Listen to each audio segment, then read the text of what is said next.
ఒక car driver అతన్ని 260 మీటర్ల దూరంలో ఉన్న ఒక స్కూలు బస్సును చూశాను. 260 మీటర్ల దూరంలో ఉన్న ఒక స్కూలు బస్సును చూశాను.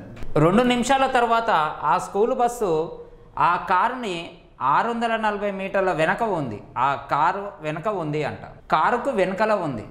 అయితే కారు యొక్క వేగము 45 km/h అయినా బస్సు యొక్క వేగము ఎంత అని క్వశ్చన్.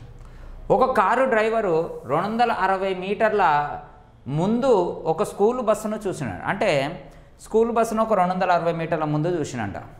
2 నిమిషాల తర్వాత ఆ స్కూల్ బస్సు ఆ కార్కి వెనకాల ఉంది. అంటే ఫస్ట్ ఇక్కడ ఉందమ్మా బస్సు ఈడుంది, కారు ఈడుంది.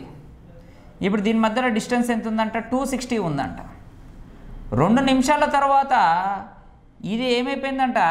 కారు ఇక్కడ ఉందంట. ఇంకా కారు ఇక్కడ ఉంది. ఇక్కడ డిస్టెన్స్ ఎంత ఉందంట? 640 ఉందంట. ఇదంతా తదంగం జరగడానికి ఎన్ని నిమిషాలు పట్టిందంట? 2 minutes పట్టిందంట.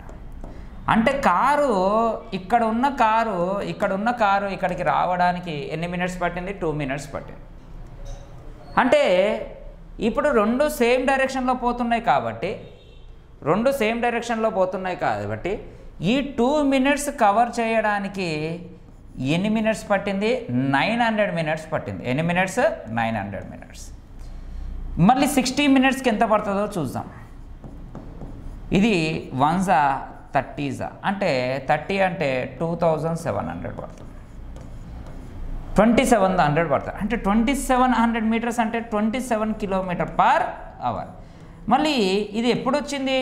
2 మైనస్ అయ్యి వచ్చిన తర్వాత కదమ్మా. ఈ 2 అంటే ఈ 2 minutesలో ఈ 2 స్పీడ్స్ ఎప్పుడైనా డైరెక్షన్ ఏముంటుంది? సేమ్ డైరెక్షన్ ఉంటే స్పీడ్స్ ఏమవుతాయి?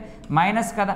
అంటే ఇప్పుడు మనకి బస్సు యొక్క వేగం రావాలి అంటే 45 - 27 అంటే బస్సు యొక్క వేగం ఎంత? 18 km/h.